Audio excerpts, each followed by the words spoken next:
Кинеската нова година се прославува од 29 јануари, но се слави 15 денови. Така што кинезите се уште се во фазата на прославување. Ние ќе ви покажеме одблиску како на некој начин кинезите ја прославуваат кинеската нова година, но и што значи новата година за нив. Ова година е во знакот на дрвената змија, но повеќе за се она што значи кинеска нова година ќе дознаеме од собственичката на кинескиот ресторан Star Ocean, Силвија Лиу. Силвија, како се вика, среќна нова година, среќна кинеска нова година? Шинје Куајла. Добро, малку тешко за мене, но ќе извежбам, ветувам. Што значи кинеската нова година за кинезите? Да, кинеската нова година е најдолгиот празник во Кина и нешто во кое кинезите најмногу емотивно го доживуваат и веруваат. И затоа морам прво да напоменам дека кинеската нова година во суштина символизира единство на фамилијата, ги истакнува вредностите, фамилиарните вредности, поточно собирањето на фамилијата заедно за новогодишната вечер за кинезите е свето поминато време. И токму затоа овој празник има посебно значење во Кина, затоа и толку дена трае. А оваа година, годината на дрвената змија, веруваат кинезите дека многу убави прогнози носи за блиската иднина, поточно дека таа ќе донесе долговечност, обновување, трансформација и духовен раст на сите луѓе.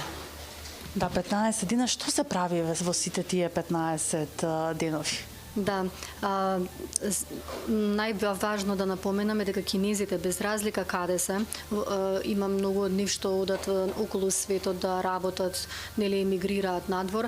Овој ден кој ќе дојде, не може да се најде ни авионски билет, ни за воз билет, се е блокирано, сите се враќаат дома за да бидат присутни на новогодишната вечер. Потоа, првиот ден се собираат заедно и потоа наредните денови си одат на гости кај блиските роднини. Играат друштвени игри, токму тоа што и ние денес ќе го правиме, се забавуваат на тој начин, ручаат, вечераат заедно. 15 дена многу фирми во Кина не работат, за да може да им овозможи тие фамилиарни денови да си ги поминат заедно и кога ќе поминат 15 дена сите се враќаат назад. Меѓутоа тоа е празник каде што без разлика каде живеат и работат, тој ден се враќаат во своите домови. Така, оно што можам да го забележаме дека исто така се јаде многу, како и кај нас.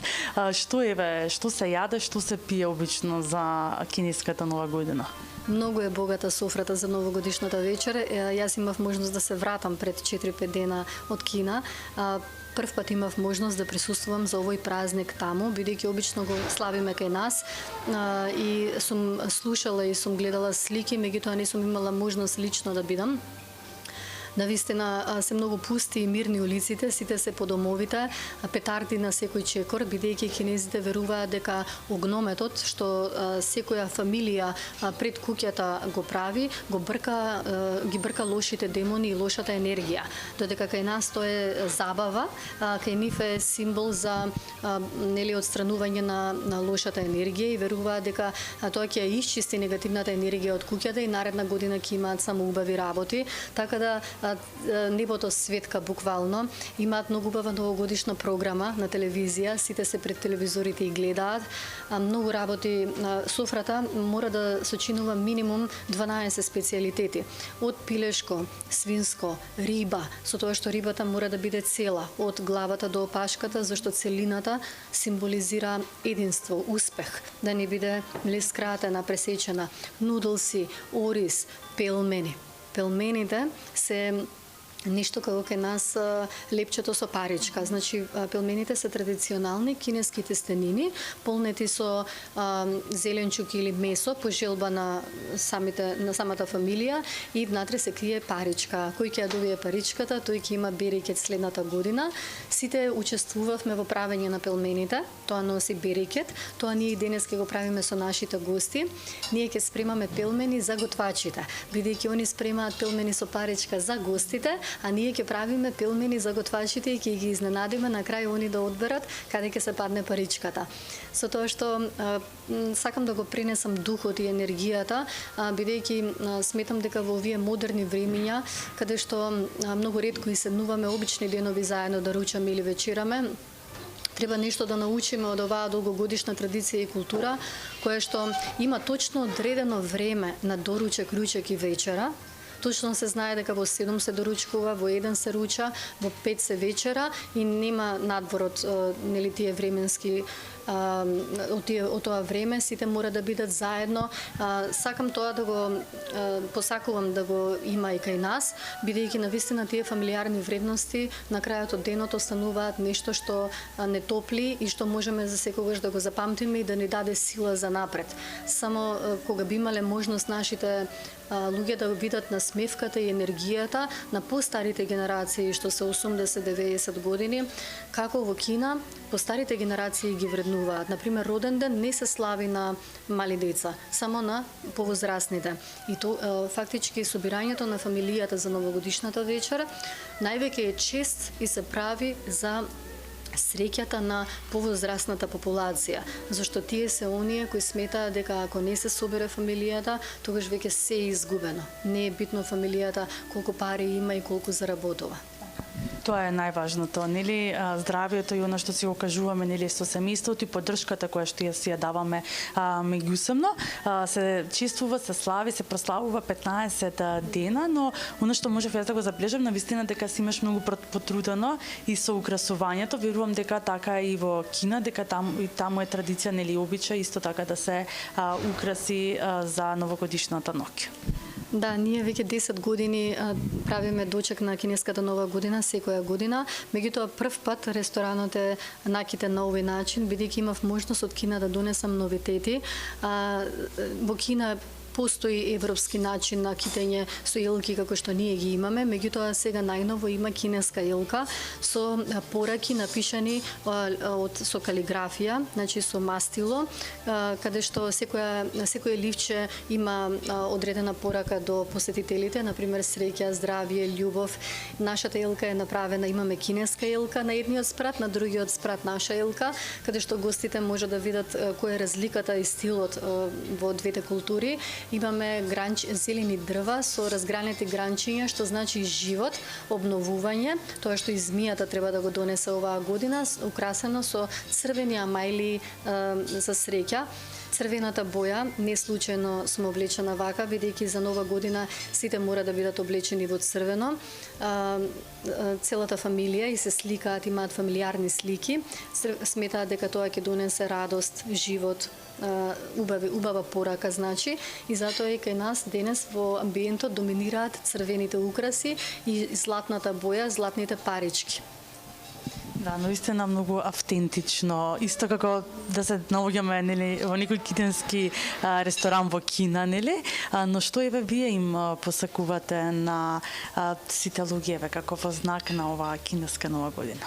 Да, јас сакам да ставам мал акцент на змијата. Обично змијата кај нас ја поврзуваат во негативна конотација, меѓутоа во кинеската култура уште во античко време змијата е била поврзана со медицината и со лекувањето. Таа значила моќ и мудрост. Постои една многу интересна приказна за тоа како змијата влегла во зодијачкиот круг и зошто во тие 12 животни што се дел од зодијачкиот круг е токму змијата. Во античко време, кога постоеле кралеви, кралот организирал трка на животните за да одреди кои 12 животни ќе влезат во зодијачкиот круг. Тогаш во тоа време змијата и жабата имале 4 нозе. И змијата била многу лукава и тој ден кога кралот ја организирал трката, отишла кај најдобрата пријателка кај жабата и рекла да ја поземи една нога, ветувајќи дека ако стигне да влезе низ портата и влезе во зодијачкиот круг и ја врати ногата. Така жабата ја изгубила трката, а змијата успеала да влезе. Меѓутоа тоа покажува дека овој знак, нели, знакот на змијата е многу лукава, мудра. Меѓутоа кога кралот видел што се случило, ја казнил змијата со отстранување на сите нејзини екстремитети и затоа веруваат кинезите дека, нели, змијата сега е во таква состојба како што е, меѓутоа сепак ја оставил да биде дел од зодијачкиот круг поради мудрост 1993-ната, а жабата е наградил со глас и со можност да помага на земјоделците. Тоа е една интересна приказна која што не може да се најде нели и да се прочита на друго место, а кинезите токму на овој празник си ја раскажуваат на децата и кога ќе седнат заедно да јадат, ги делат овие културни моменти. Зошто нели е змијата? Јас имав прилика да ја слушнам оваа приказна нели на софра додека вечераме и бидејќи кинезите веруваат дека змијата е символ за долговечност, трансформацијата, ја менува својата кожа, лесно го заборава старото и секогаш го прегрнува новото и позитивното. Јас посакувам на сите гледачи оваа година да им донесе позитивна трансформација, добро здравје и духовен раст. Тоа во што веруваат и кинезите. Да, многу убаво кажано и исцрпно од ваша страна. Ви благодарам многу нели за одвоеното време и ви постакувам уште многу успешни кинески нови години, да се ги чествувате и да се ги прославувате на ваков начин и во главниот град во Македонија. Ви благодарам и вие што сте дел од нашиот амбиент и што имате желба нели да ги едуцираме граѓаните да дознаат нешто што е многу ретко на овие мали простори.